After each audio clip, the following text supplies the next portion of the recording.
Welcome back to the Breakroom. We are back in the Scroll Search. It's Inside Marvel, New Rockstars Marvel reaction show. I'm Erik Voss. Joining me today is Maude Garrett. Good to be back. Hello. Wow, the finale. We've had all 6 episodes of Secret Invasion. Secret's out. Is the show any good?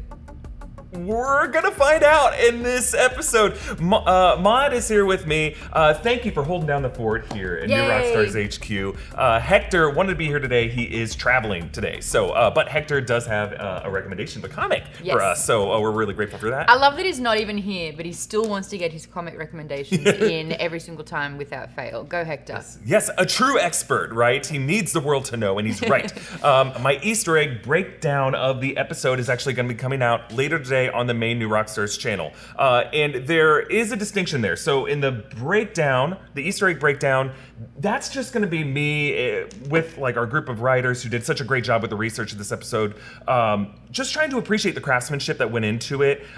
This conversation that Maude and I are about to have, we're gonna get real talking about this whole season of Secret Invasion, because it's a review. We're just doing a straight up review of this episode and of the whole season and where things are at with Marvel right now. Yeah. So, yeah, we'll talk about like what that will mean, because I think people always kind of put us in a difficult place whenever we're in the final episodes of these Disney Plus shows on with Marvel. Is they're like people who really loved it get mad if we say anything critical of it, and people who really hated it want us to go even harder. So they're like, "You shills!"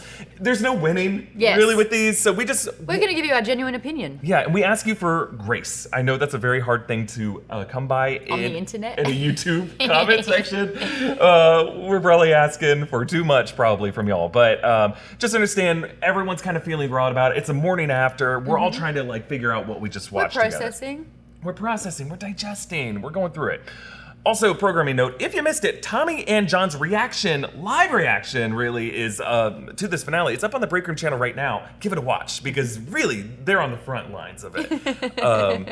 And a reminder to subscribe to New Rockstars, subscribe to the Breakroom, subscribe to the Deep Dive, and I know we've been delaying getting into it, but let's talk about the strike. Yeah, this is really important to discuss, especially because we're in the thick of it in LA most of the time. Yes, absolutely. So SAG-AFTRA has actually informed us that entertainment journalists like New Rockstars are allowed to cover movies, TV, and entertainment news during the strike. This is going to be a review, and you'll see. We are not going to be super positive at all times about this. It's not a paid promotion at all. No, Disney's not paying us anything. Not at all. It'll become abundantly clear from this episode of Inside Marvel. And we just want to make it clear that we absolutely support SAG-AFTRA. We support the WGA and their strikes to these artists to get what they deserve. Our goal in our coverage in general in the New Rockstars Network is to just try to celebrate the artistry and how it can't be replaced by AI. But in that celebration, sometimes it involves recognizing how hard it is to write these shows when you're under the pressures on what Marvel's big game plan is, and that artists, despite their talent, sometimes can't just do everything. They can't work miracles. No, and they're also like, there's a lot of hierarchy there. They're revenue first. Yeah, it's revenue first. Whatever's going to make the most money, and the people that are benefiting are the reasons why we're striking. Right. And sometimes that can lead to really great moments in these shows that just deliver the goods, and sometimes it can lead to a lot of confusion. And we want to make it clear to anyone watching who has questions, we won't be doing any future agreements with studios to just promote their releases the way influencers do.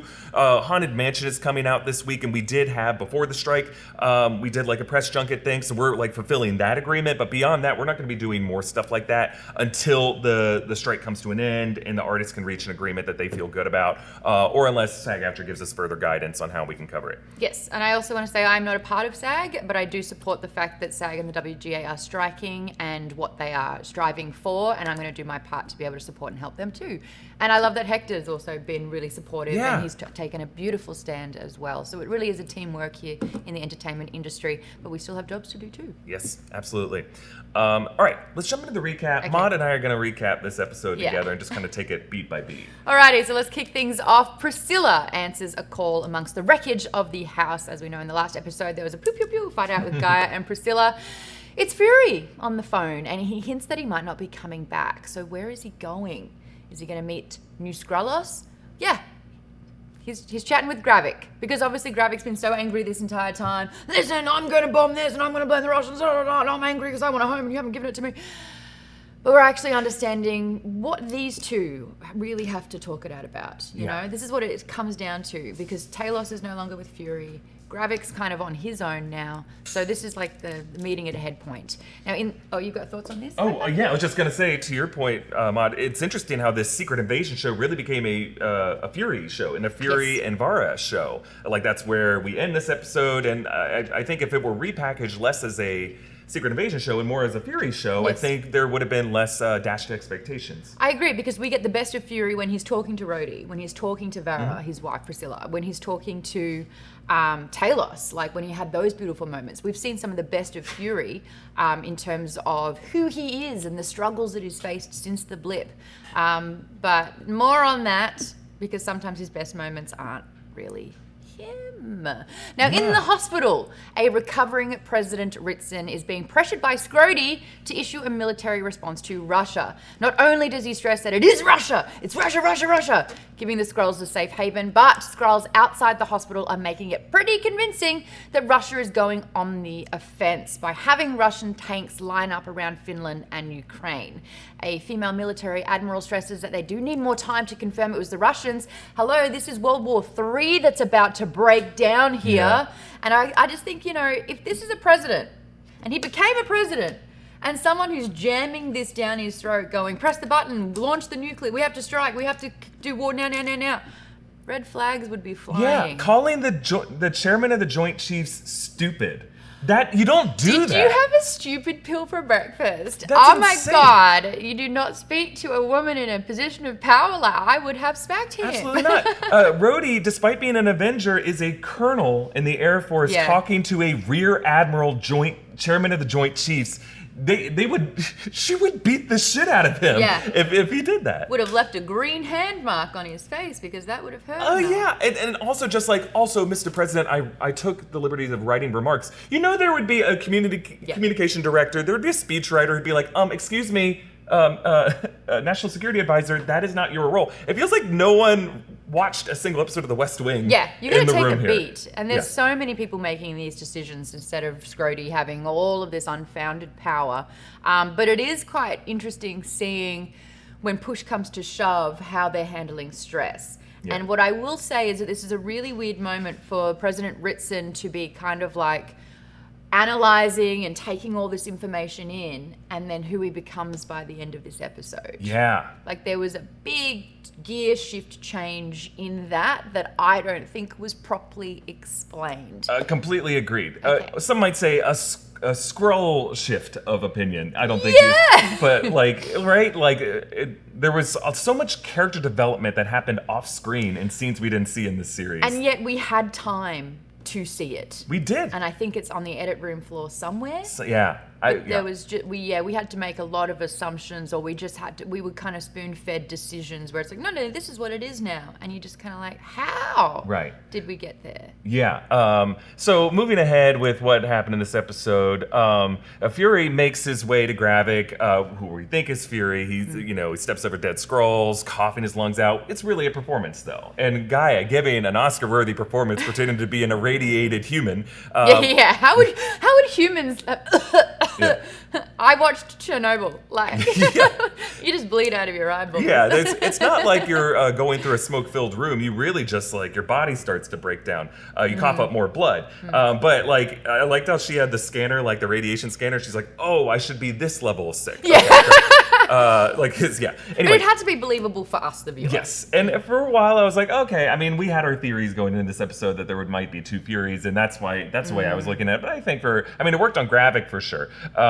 Scrody gets a call from Sonya to get President Ritson out of there. Fury's on the way, but we see that's not quite true, as simultaneously Fury enters the lab that houses his Super Skrullinator 5000, and with the rest of New Skrullos allegedly locked up somewhere, it's just Fury and Gravik going full supervillain mode with his dialogue. He toasts to the last stand of the great Nick Fury. Scrody has apparently decided to heed Sonya's advice, but it's a scramble to move Ritson, and that kind of seems like that was part of the plan, right? Fury's on his way, everyone scramble, and turn into a big Scooby-Doo climax thing where the bed's being wheeled in and out, but really it's just designed to isolate the president so they can have this conversation. Doesn't really work, though, because because Rhodey's still there, right? But anyway, but they get him isolated just enough. At least we've got more Sonya. I don't think we Yeah. had enough of her this entire season. I think that she is such a force, and I love her dialogue. I love the power that she's able to sort of omit without having superpowers, because that's what this whole series was about. It's like we don't need the heroes to come rescue us. We are going to take care of this. So why was Sonya not in the last episode at all? Like, She was in it a bit, but we could have enough. used a lot more of her, especially not in a non-reactive role. I like the scene Yes. where she's teaming up with Gaia. I have more questions. They raise more questions and don't really give us any proper nouns in Yes. this finale. And I understand why they have to do that, because they can only tell the story they want to tell. But it didn't really.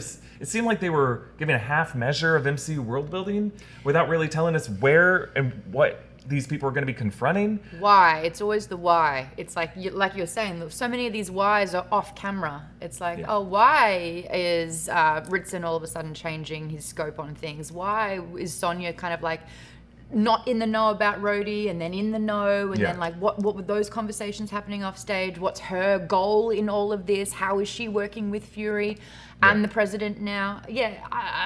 Yeah. Well, I mean, and we were talking about this scene as a radiation sets in Yes. on Nick Fury. This whole scene with Fury is not Fury. It's Gaia pretending to be Fury, so it undercuts everything Yes. Fury says about his past. And at some point, Nick Fury must have given her some talking points, but Gaia's really kind of speculating on how Fury felt when the dusting began. That she says that Fury felt relief, but that wasn't the case. He said, "Mother effer," Yeah, as I he was know. dusting. That was inconsistent. Right, and I think that's kind of a clue for us, right, Got to it. tell us. But even then, it's like, well, these nice moments where Fury says like things that like these moments with Gravik, we are robbed of like a moment between Fury and We Gravik. needed otherwise. to have those Yeah. two talk it out, because like we were saying, this culmination of events has all come down to Fury and Gravik. You've got Yeah. the guy who's trying to save Earth and the guy who's trying to destroy it, and we're finally hearing why. I do love the fact that Gravik is giving his villain dialogue. He's saying, Fury, this is your part in this. You've created me, the monster. I am wearing the face of the first guy you told me to kill. Like, I am living proof of who you created. And I love that moment, and we weren't able to have it authentically, Yeah. which kind of sucked. Right, kind of sucks. And I also think that the last time we saw Gaia, she'd basically told her dad Talos, it's like, you're a joke. You haven't done justice to our fight. That makes no sense.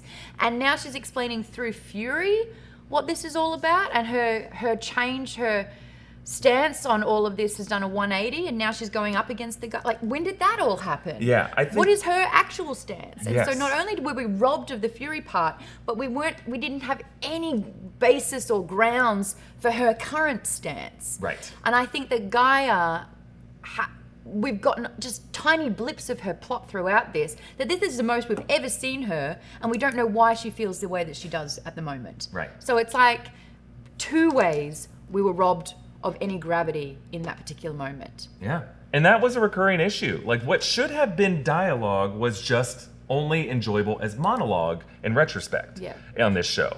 Characters that should have had moments between each other, having compelling, dramatic moments of catharsis, challenging each other's perspectives. Instead, we just realized we're characters lying to each other about who they were, and then all we could really take away from that is just some monologue they had to camera, had to the room, and we could kind of pick up bits and pieces. Well, I guess that was true what they said, but the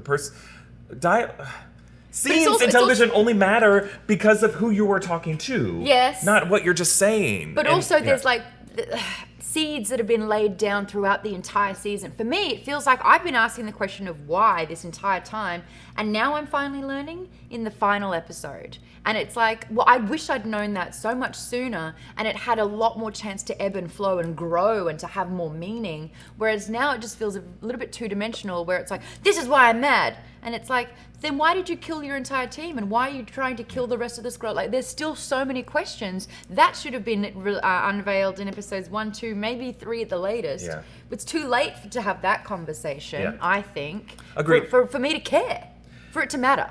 A lot of you in the comments may, and I know a lot of you feel this way, because I hear this every time one of these Marvel Disney Plus shows end, that us criticizing it, like, is us attacking your enjoyment of it. Oh, not at all. And we're not. If you really enjoyed this episode, if none of these things bothered you, great. That's totally fine. I don't want to make you feel like we're attacking that.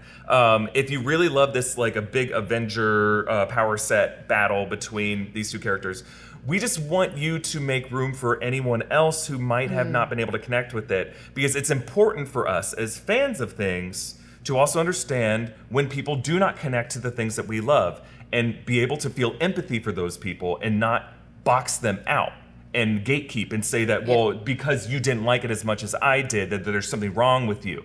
That's not, I think, what Marvel wants. I think they want us to make room for everyone to have different opinions about this. And that's what we're trying to do in this conversation right now. Sometimes people don't connect with it. Sometimes the writing isn't there for people. And it's okay. We have to listen to them and make room for it. I will say that I was really excited for this season to really lean into political thriller. Yeah. And with thrillers, it's like you are constantly chasing sort of a why, but you're given a lot more of a why as well. And I think that because it didn't lean so heavily into political thriller in the last couple of episodes, I was able to enjoy the CGI fight off because it had that, it kept that sort of tone. I think if we leaned so heavily into political thriller, that last fight moment between Guy and Gravik would have felt really out of place. So I will say that with it being diluted a little bit more, that felt appropriate in that moment. Yeah. I do wish I had more personal integrity, personal development, plot, character development, depth, because at the same time I realized that with 6 episodes, that's the equivalent of 2-3 movies. Yeah. So they really can do a lot in that time, and I felt like it was played a little safe. They did. It seemed like with reshoots a lot were removed. Safe. But moving ahead with what happens in the episode, so we have this moment where Gaia, as Fury, pretends to offer the harvest and kind of actually does offer the harvest. It's legit harvest. It is legit harvest. Checks it. Beep, beep, beep, beep. I have the nature of this vial is still very confusing. I don't understand how different strands of DNA can just float loosely in a single vial that would cross-contaminate it. I don't understand how that works. The only way it makes sense to me is if a new genetic DNA strand was constructed based off of all these other things, like in Jurassic Park, like the frog DNA with the T-Rex. That makes sense. This shouldn't exist, though. No one should have this vial. This vial should not make sense. It's a huge security risk to have all this in one vial. I don't know why Fury didn't do some compartmentalization and have like different vials in different places, have some dummy vials. Seems like he did do some swapping in the past, but the fact that he actually did have a vial with all of it in it is a huge, stupid mistake. But anyway, Gravik takes that DNA, and we see what would have happened. They start fighting it out. He takes the DNA, it's approved, and then he's like, cool, I'm going to super myself up. Now, what it seems like here is that humans cannot undergo this supercharge. Right. So that's why, thinking it was Fury was in that chamber to, I mean, again, it's like lights project DNA into you. And why do you think Gravik was okay with Fury? He just thought that, a human won't. Well, he's looking at Fury like, you're here, you're in extreme radiation. Humans cannot survive like in this particular location for very long. Radiation's like, the longer that he's there, that his life expectancy should be lowering, not knowing that it is Gaia. And I think that the process of gaining superpowers doesn't work. It's a Skrull only kind of thing that they can adapt. They can adjust their DNA. Humans can't. So that was my only understanding. He's looking at Fury like he's a corpse. Right, so the idea is I'll pretend to be really sick, we'll lure him into doing it, and then really the hope is that Gaia will be in there and we'll also get all the juice. Well, I think Gravik really doesn't see humans as a threat. Right. Like that. And as he shouldn't. But I would, if I were Gravik, I'd be like, why are you giving this to me? You really think that I'm going to take this deal of just leaving Earth? It would just, I feel like Gravik should be smarter to see through the bullshit of this plan. Yeah. But let's talk about the quick list of names. I'm going to read the list, and we'll go into more of these in the Easter egg breakdown, but we see Ghost, that's Ava Starr from Ant-Man and the Wasp. Yep. Captain America, Corvus Glaive, Thanos, an Outrider, Proxima Midnight, Captain Marvel, Abomination, Mantis, Cull Obsidian, Drax, Korg, Ebony Maw, Frostbeast, Hulk, a Chitauri, Valkyrie, Thor Odinson, Gamora, a Flora Colossus, and Winter Soldier. And also on the side, even though it's not in big text, you see Black Panther. There is some major inconsistency here with times where they refer to characters as their names, as in Thor Odinson, as their genus and species, as a Flora Colossus, and as their title, Hulk. like Hulk or Captain America. Is it Steve Rogers Captain America or Sam Wilson? Because technically right now, Sam Wilson is Captain America. Who do the Skrulls just think of Steve Rogers? Like, why would they call him not Roger Steve? Why would they call it Winter Soldier? Bucky Barnes is the Winter Soldier, but there were multiple Winter Soldiers, as we learned in Civil War. So it's just like, it kind of feels like someone who works on the show just Googled a bunch of names and said, oh, who do we have? And then we'll plug it in there. I don't think Ali Salim knows the MCU history of these characters. Oh, fighting words there. Like, For me, it's I clear just he thought doesn't. you cannot put all of those powers in one. This will not last. Right. Immediately, I was like, this is unrealistic.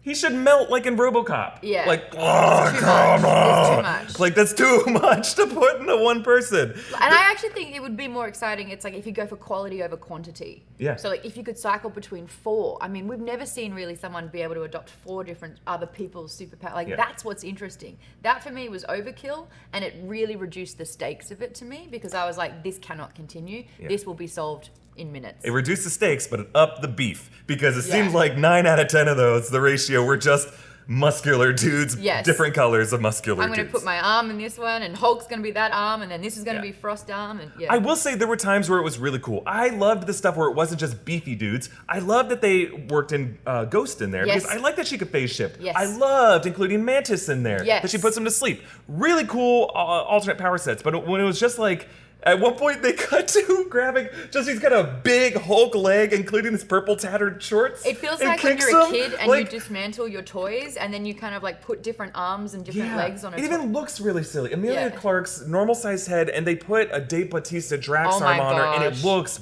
rough. It looks so It looks like too disproportionate. small for Dave Bautista's arm. It Yeah. looks like a shrunken Dave Bautista arm. It looks bad, guys. But again, we don't know enough about Gaia and Gravik for them to have all of a sudden be able to harness all of these abilities and fight flawlessly in that moment.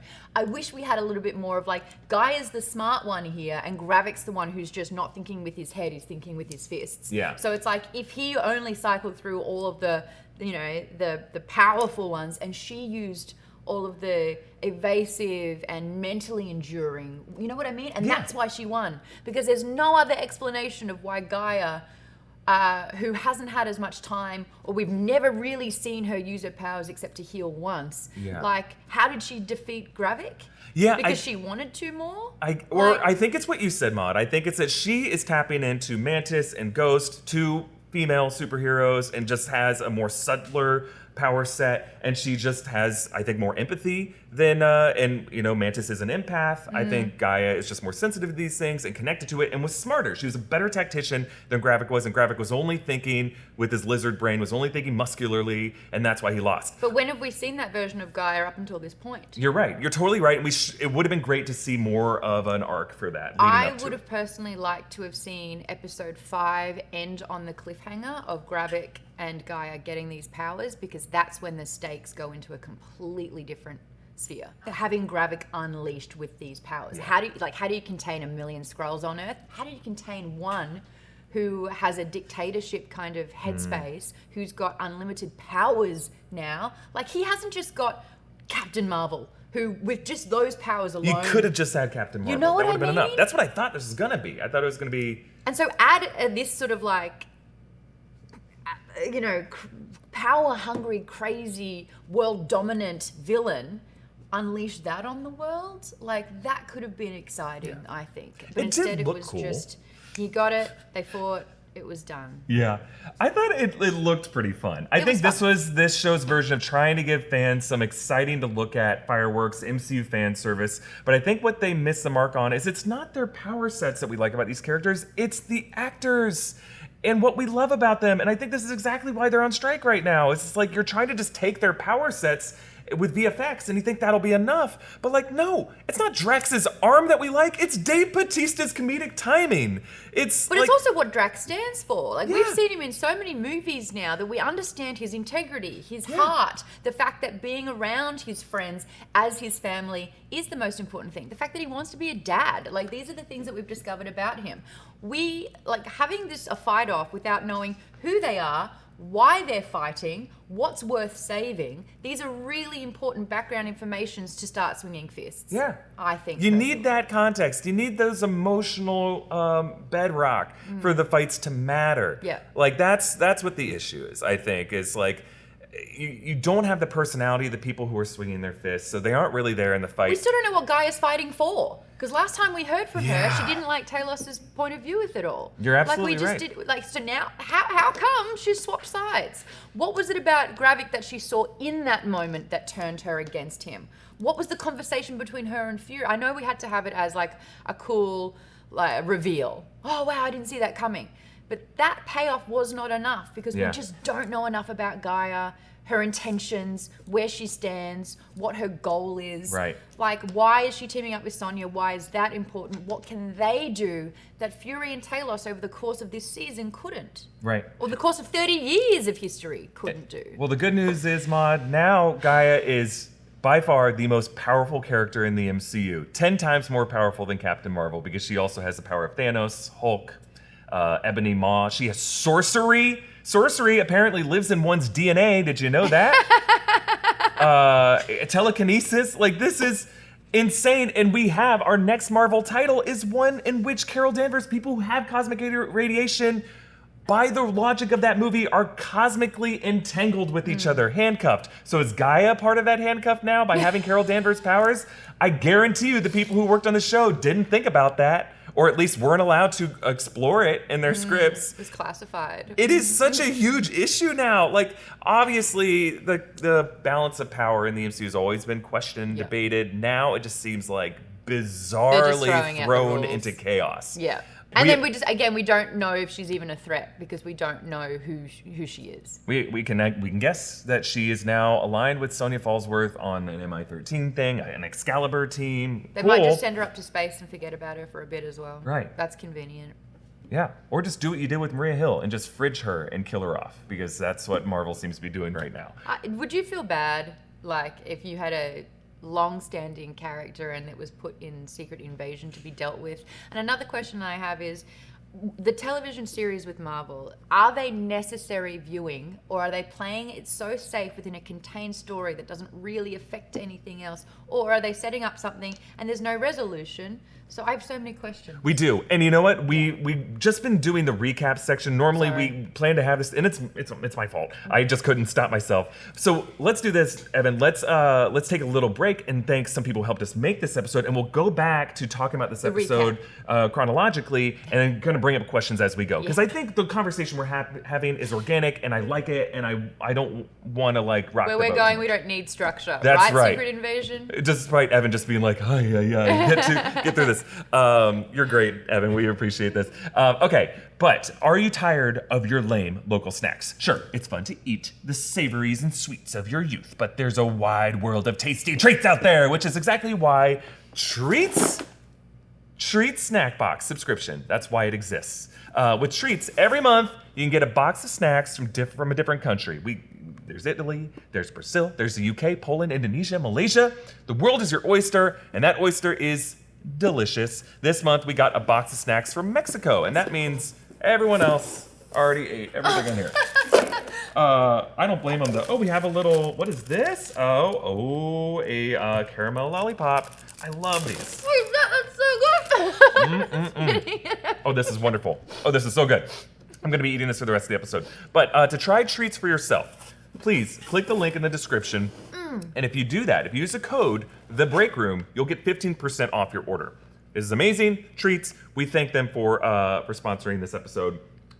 Maude, any thoughts on treats? Yeah, if you're not from America, like me, you miss some of the best snacks that you had growing up. So, you could get some of the treats that you loved sent to you. But I also love, like, thinking outside what it is here. American food. I mean, if that's all you've got on offer, expand your palate. That's right. I got biscuit stuff on my teeth. Let's get back to talking about this episode. We're talking about the brawl. I do think it was fun to see some of these power sets used. I love seeing Ebony Maw's hand, even if Ebony Maw's not attached to it. Yes. But I think the actor who played Ebony Maw was great. My humble personage. I love the shit talk he was doing to Doctor Strange, and I miss that. But I think this was the show's version of trying to give us some Avengers fireworks in a Marvel show. And I understand the decision to do that. And you know what? The superhero fan in me still loved it. Yes. I loved seeing them cycle through. Yes. But I wish there was a little bit more choreography behind it. Like, what is the difference between Gaia and Gravik? If Gravik is going more bulky and Gaia is going more sort of like smarts with it all. I didn't get enough of that. Yeah. I felt it was a little bit contained. It'd kind of be cool if like soldiers came out and it was like, no, this isn't a human fight anymore. I don't know, like, you know, it had potential. There was so much potential, but Bam Bam, always fun. Like seeing Hulk's arm or leg for the first time, I was like, that's so I just cool. think it was ridiculous, and it's clear they didn't linger too long on the shot, but like Gravik is suddenly bottom heavy, and he's got Hulk's big foot and his tattered purple shorts. Yeah. Like that That's was part of the DNA. shapeshifting. You have to do it. Obviously a nod to Emil Blonsky getting kicked into a tree at Culver University, but man, it was fun. I love the finishing move of the sleep, the Mantis sleep. It was great. Does Mantis need her antennae to do that? No, but how would we know it's Mantis otherwise? Exactly. Meanwhile, this is all intercut with this hospital standoff. Where, you know, the poor guy with the sling has to give up his gun. That guy's had a rough season. Rough season for this guy. He does, he's like, I've got a family. Yeah. And I would have liked for this to be resolved by a choice from Ritson. Instead, what happened is Scrody just made a choice to try to grab Sonya Falsworth's gun, and if you're gonna do that, you better be ready to do a quick draw shoot, and doesn't. It just kind of looks over at Fury and gets shot in the head, as one would. A gun is on you right now, my friend. Yeah. What did you think would happen there? I thought it would have been. I was waiting for Ritson just to pull the trigger on Fury here. I thought it would have been really fun if like Ritson just made the wrong choice and has to live with that. Or if Ritson has to shoot Rhodey and has to prove it, you know, that would have made more sense for Ritson. It would have made a lot more sense. What if, you know, Ritson in his moment was just like, you know what? I don't think Rhodey's acting how the level-headed Rhodey that I've known. You yelled at the Rear Admiral, Joint Chief of Staff, and you tried to write my speech. That's weird. You got drunk. It would have paid off him drinking before the Russian conference. It's kind of like that moment in Men in Black where it's like they do the drill and Will Smith shoots the young girl holding like the calculus book kind of thing. Because it's like, this just doesn't make sense, and I'm using all of my intellect to make this decision. And you're exactly right, that would have totally fueled his, I shot an alien and an alien was in my immediacy. And I had an alien under my nose who could have started World War III. That's the kind of panic that would have lit a fire under his ass to go off script and declare war on Skrulls publicly. And we again didn't see the outcome of it being world knowledge that there are alien species amongst us. I mean, when you last look at a huge reveal, it was Spider-Man. It was the end of Far From Home, where Jake Gyllenhaal's Mysterio outs Spider-Man's human identity. Yes. You know, and this is a catastrophic falling out, which then drives Peter Parker to get Doctor Strange's help to undo that huge thing. When a truth like that is unveiled and revealed, we need to see the impact of that. And I again think that we needed to have Skrulls outed publicly so that we had an episode to digest that and to look at the fallout of it. Because at the moment, we had a quick montage. Yes. And in a political thriller, when we now have vigilantes taking care of it and extremists that are like shooting people who they think are Skrulls, like this is a huge global impact on the world. Yes. We needed to see it. We needed to see it. Some of us were talking before we started rolling, and Maude and I agreed before this. I'm going to take care of this. Give me that. You really don't. Yeah, you're just taking it out of my hands because it's gross that I'm holding it. This montage where Chris Stearns, during it looks like a live TV broadcast, gets gunned down, and the MCU version of Fox Studios is like, how did he get through? How did those gunmen get through? Someone who works security there must have okayed this? But if this is a political thriller show, having people, like, who are the people that are turning? Who are the humans that are going to be taking down the Skrulls? Like, I just think that there was a lot of room there that we could have utilized. Like, we saw Madam, was it the Prime Minister? Yeah, Pam Lawton of the UK. The Theresa May, the Rishi. You can't get a gun into Downing Street. It's like the White House Rose Garden. It's heavily fortified. So it must have been someone who allowed him to get through. So what if it was one of her security detail that turned on her, thinking that, oh my gosh, we've just seen that the colonel was, or the general, whatever it was. Who's Rhodey? Rhodey's a colonel, yes. A colonel was a Skrull. Therefore, no one's safe. We need to handle this. And then imagine shooting, the boss who is actually human, like the blood on their hands. That is a political intrigue that I would want to see roll out. It would have been great to see that in episode 1. If that's how this series starts out, where the wrong people are getting shot, people are already suspicious that Skrulls, like a public figure gets outed publicly as a Skrull, that's where we should have started this. And you know what? It should have ended with Maria Hill. Yeah. So it's like the Prime Minister was shot. This, news personality on camera was shot. Maria Hill was shot. Yeah, if you're going to kill a government agent, I would have rather killed Everett Ross off. I think it would have had as much stakes. I don't know if you ever need to kill Maria Hill, is my thinking, coming out of this show. For what they used her death for, it's just it wasn't worth it to kill her. But if we were questioning why, that's one of the best things about Thriller. It's like if you see a global massacre of huge political figures, you're like, what the hell has happened for this to take place? And that's your through line. And then at the end, you understand sort of why that's happened. I think that would have been, because that could have all unfolded and you could have said, 30 days earlier, and then you see the chain of events that ends with all those political massacres. Yeah. I don't know. That would have So we're kind of talking about the final third of the episode here, and part of the big third of that is this thing where Gaia wakes up all the humans out of their fracking pods. Yeah. We see the real Nick Fury, the real Everett Ross, and the real Rhodey. Rhodey is wearing a hospital gown. Which means he was taken during hospital, which is exactly how Priscilla got her target as well, or Vara. And when has Rhodey ever been in surgery, if not during Captain America's Civil War, which was so long ago? It was like almost a decade ago in the MCU's timeline, which means that James Rhodes would have been in this radiation-filled, radioactive hotspot for 10 years. He needed 2 people to help him walk. I hope they're plugging in iodine in that mouth every 5 seconds. That's what I was thinking. Yeah. There's if the Skrulls have taken over 1 million people, and we just saw how vast these fracking pods went. It seems to me like those who were standing upright were the key figures, and maybe they had a little bit more attention given to them. Maybe they were in a lead-lined room that just Maybe. I feel like still that close to uranium-235 decomposing. It was in the yellow when he was walking in. Yeah. It's still not as safe. But I think the bigger issue here is the implication that Rhodey, since Civil War, has been a Skrull. That means the Rhodey of Infinity War, Endgame, all those moments where Rhodey's helping the Avengers fight the Outriders in the Battle of Wakanda, after the snap, when he walks around looking for the other Avengers, when he's teaming up with the Avengers during the events of Endgame, looking for Clint Barton around the world, when he suggests strangling Thanos as a baby, when he backhands Peter Quill, when at the end, when Tony Stark dies on the battlefield and Rhodey shows up, tears streaming down his eyes. Is the MCU really saying all of that was Rava the Skrull?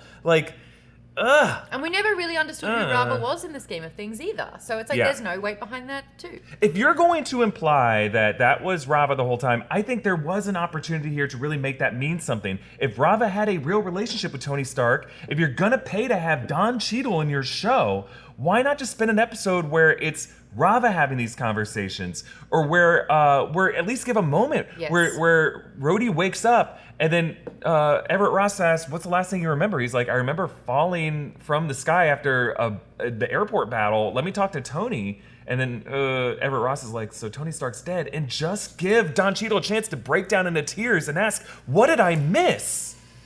Thank you. Why didn't we get that scene? It's just a matter of writing a couple lines of dialogue into a final draft document and letting Don Cheadle act this moment. Instead, we don't get any of that. Well said. You're exactly right. We need to see the implications of these decisions that you're making in the show. And it doesn't take much. It really takes and it's like, this was a short finale. We really could have used an extra 10, 15, 20 minutes to see the implications and the impact that this is all having. Yeah. This is where the whys matter. We're just dealing with what? Rhodey was a Skrull. For how long? For this amount of time.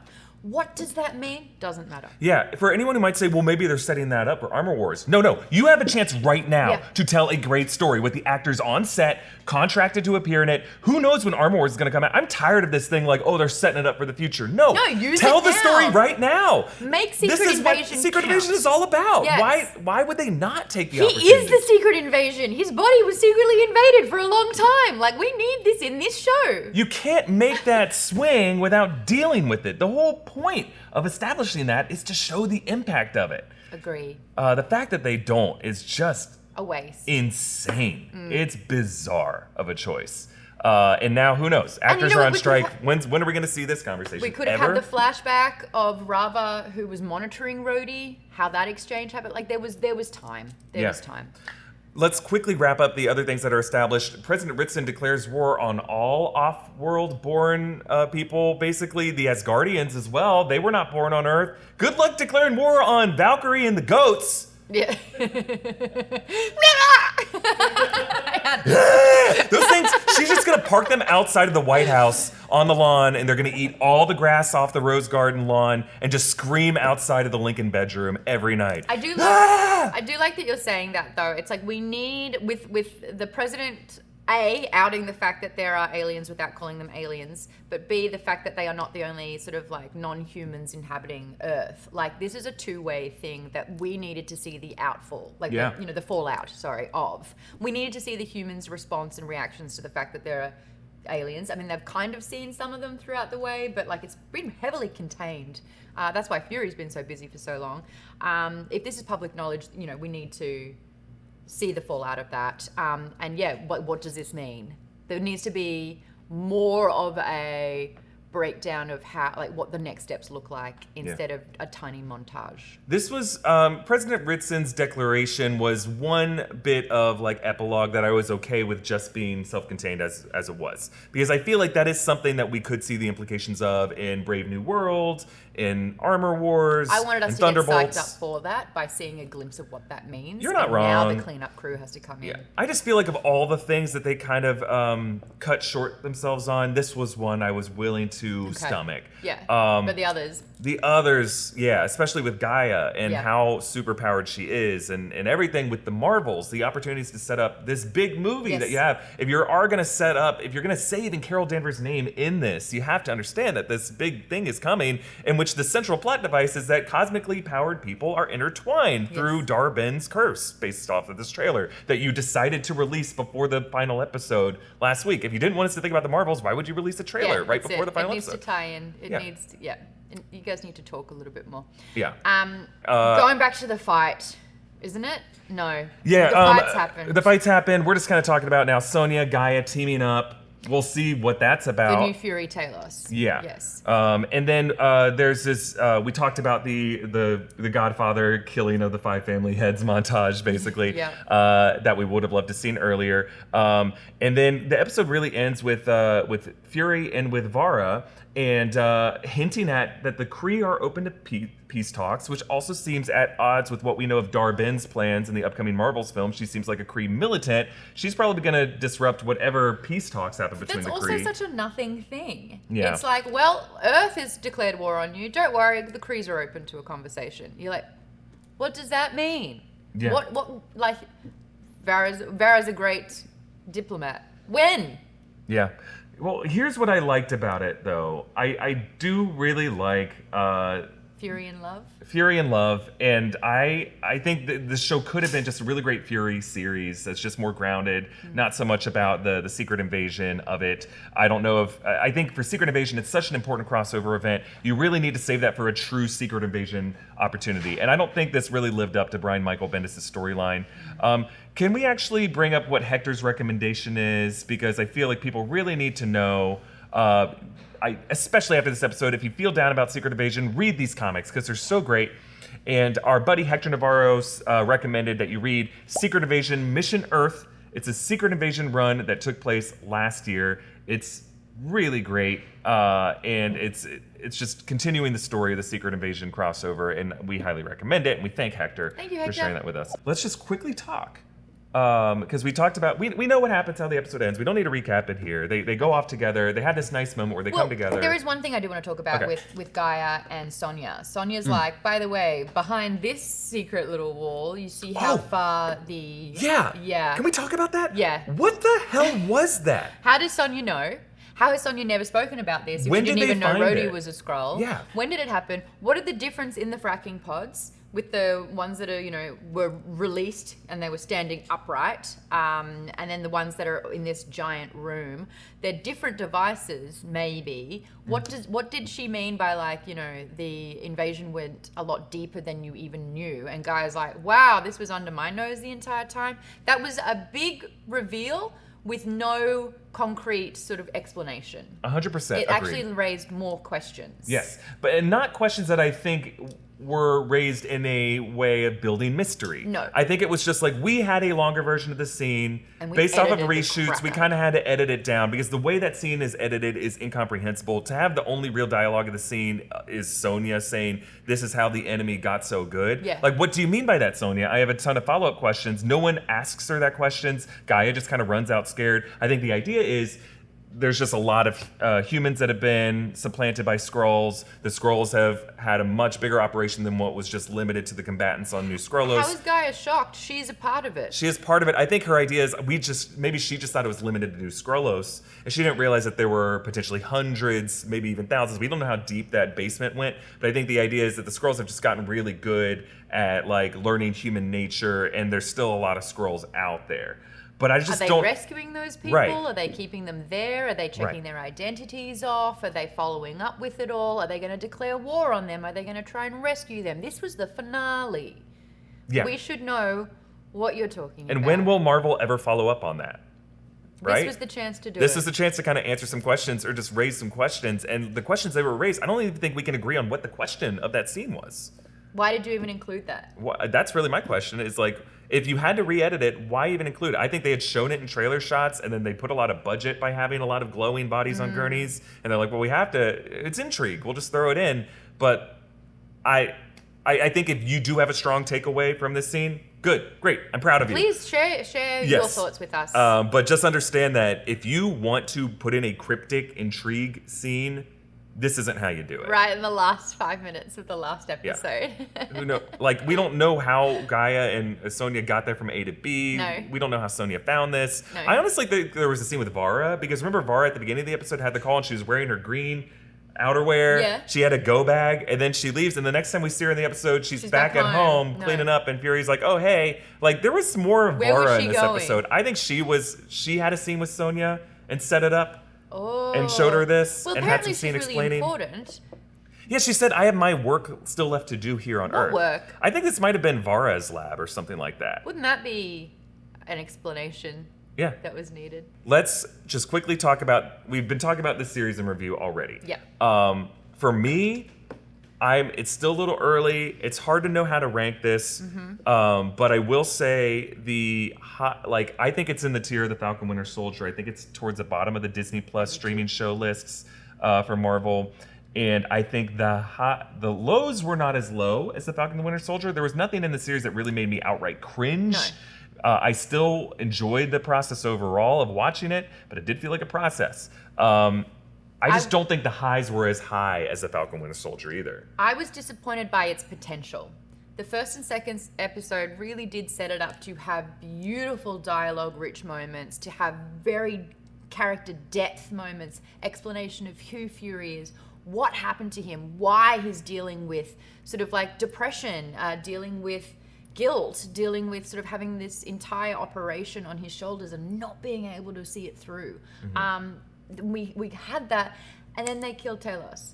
And then he was never really mentioned again, and like we never really had those beautiful character moments again. We had I think for me, it had a strong start, and my disappointment is what it could have been, and it opted out of. Yeah. I want to try to judge these shows by their highlights, by what they leave you with, because I think that's what the MCU is trying to do. They're trying to set up these moments and make us remember these moments. They're trying to put together a future highlight reel. So I feel like that's a fair way to judge these. And a lot of these Marvel Disney Plus shows have had great moments.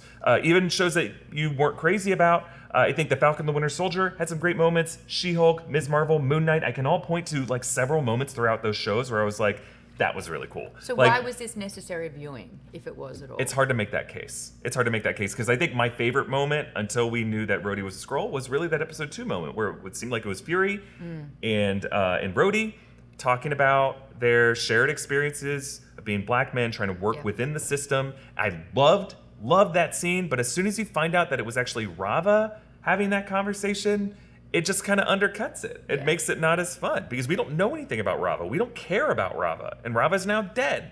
So there's not gonna be any opportunity to learn anything new about her. Yeah. So to me, like if you like that big like Super Skrull versus Super Skrull fight, Maybe that's a standout That moment. is not enough. I don't think that's enough. No.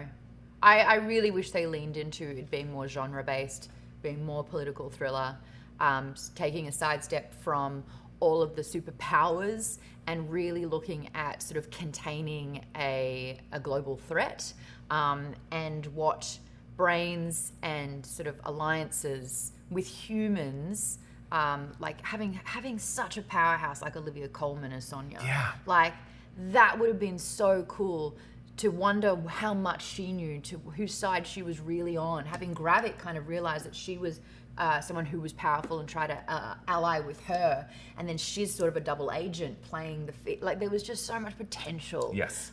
Stop making Talos the freaking best with Ben Mendelsohn, who really gave such humanity to this character, and then kill him off and not really address the outcome of all of that. Like, it had potential. It really did. And I think you touched on Olivia Colman. I think she is the shining star of this series. I think every scene she was in was fantastic. And it just shows the difference that acting talent can bring. You can't replicate this shit with AI. You need good actors. And I think Olivia Colman's take on Sonia Fallsworth, every scene she's in, she elevated it. And I think maybe that's what I think. When I think back on the show, I'll think about just every scene she was in, from torturing a guy and cutting off his finger, for when she shot the guy in the hand, when she goes, "Hello, Skrulls." And she's just fantastic. It was so funny. Like, She's great. You could have doubled her dose and it'd be okay. I think that's one thing we can take away from it. But if you compare that to a show like WandaVision, where I would argue Kathryn Hahn was that. Was just an amazing actress who came in and took this series by storm. WandaVision also had a lot of other amazing things going for it. Yeah. Despite not being a perfect show. Dialogue. So much heart and soul.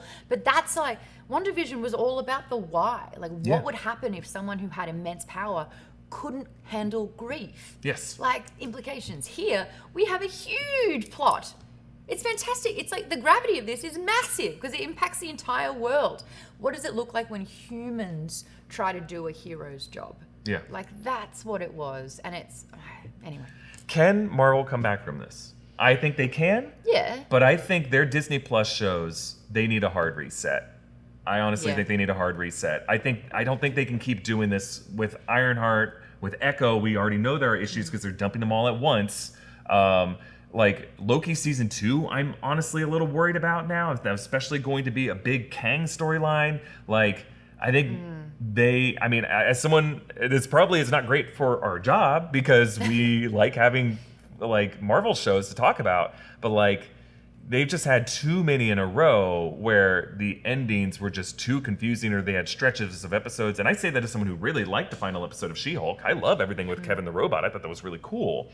But like, I think the way they're trying to produce these 6-episode arcs is just too rushed. They don't have a good game plan. They're trying to let directors do too much and not letting writers control the narrative of it. They're trying to do a 6-episode movie, and then the episodes are all of varying length. But it's not. It's so diluted a lot of the time where there needs to be like crucial packing punch moments.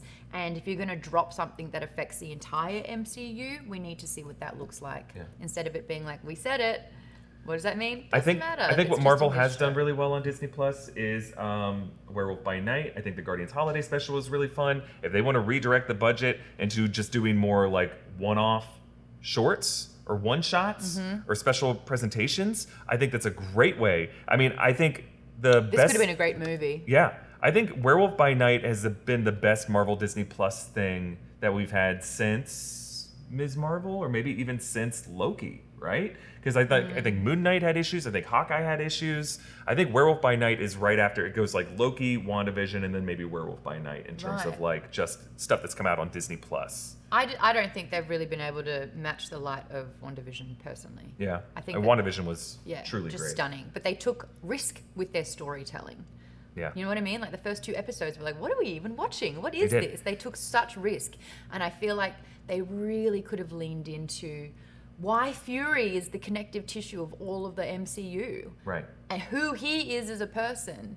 You've got Sam L. Jackson who's just saying yes at this stage. But it's, they just don't short yourself on substance with characters. Yes. Yeah. For sure. And Maude and I say this as people who are not TV writers ourselves. We know how hard it is. And we are not Absolutely not. Better job. Yeah, absolutely not. And we are not blaming the writers who worked on this show. We understand that they're just under very strict, difficult guidelines from Marvel Studios who decide to structure their storytelling this way. And I think what WandaVision did really well is you had Jack Schaefer, some really talented writers in that room, and you had Matt Shakman, and the two of them together with Victoria Alonso championing them. Magic. It was really a magical lightning in a bottle moment where they understood what you need to bring if you're going to do episodic content. Yes. And WandaVision, just through its structure of each episode's going to be, it's going to be Growing Pains one week, it's going to be Malcolm in the Middle the next week, it's going to be Modern Family the next week after that. It plays into the sitcom feeling of event of the week storytelling. And that kind of storytelling was so brilliant and refreshing. Yes. And I think because we've seen so many iterations of these heroes leaning into different genres, like we have done. Like She-Hulk was more of a comedy, you know, it was more of like a sitcom. We've had the procedural of some of these other episodes. Like we've seen the different genres. If you're going to do political thriller, lean into it. And learn from the greats. Like, I mean, the way a given season of The Americans unfolds, there is a mission of the week, but there's also an overall plot of the FBI trying to get closer and closer to who what they were called, the illegals, the KGB operatives. So like there was like a reason to watch week to week, and there was also a reason to watch the whole season. And not to say you just need to copy The Americans, but like WandaVision just copied Full House and Growing Pains, and then added a Marvel subplot to it and made it this creepy meta character journey about grief and the Scarlet Witch. And if Gaia had a little bit more droplets of Sydney Bristow from Alias, yes, Alias is a perfect example of what they could have done. That's all I wanted. Yeah, like each week could be like uncovering. I don't know. I'm also doing the thing like, here's what you should have done, and that it's easy maybe they to thought say about that it. And it's from really this hard. Seat, having watched it afterwards. Could have been really, yeah. And you know what? I think there were some really great moments in there. There was some great dialogue in the show, and there's some really great acting. And I think I come out of this really, really admiring the acting talent and some of the dialogue that was written on the show, and just having questions for Marvel Studios on why they decide to structure their stories this way. Yeah, as far as finales go. Yeah. Par for the course, honestly, I would say, on Disney Plus, and which is why I think they need to hit. We're a little nervous. We're pretty nervous. Yeah. Okay, so we'll leave it there for this episode of Inside Marvel. I can already see the tweets and Look, the if you love this episode, fight that good fight in the comments. Fight that good But fight. let's respect opinions. Yeah, and people are allowed to not like things, and people are allowed to like things. And if people like this episode, if you didn't like it, I don't want you going after them either. Just respect everyone's opinions down there. If you think something should have been done differently, what should have happened? What do you think how it could have been tweaked to make it better or worse? Hey, a reminder to subscribe to all three of the New Rockstars channels in the New Rockstars network. The main channel, The Deep Dive, and The Breakroom. You look so defeated. It's just, yeah, I'm sorry. I know it's going to be tough. And it always happens every time one of these Disney Plus shows ends in kind of a mixed place. Just People have always thoughts. it's always easier when it ends with a big ha, they pulled it off. Yeah. But that's not always the case. Maude, where can we follow you on I'm socials? on social medias at Maude Garrett on all of them, including the new threads and all that fun stuff. I also run a book club, Maude's Book Club. You can find that on all socials. And tonight we'll be finishing the third book in the Red Rising series by Pierce Brown Morningstar if you want to chat about books. I love that. You can follow me at EA Voss. Hector wasn't here today, but you'll see him in the future. Definitely on the New Rockstars channel. Give him a follow at Hector is Funny and Heroes Reforged as well. Subscribe to Inside Marvel wherever you get your podcasts. We thank you all for watching, and we'll see you next time. Bye. Bye.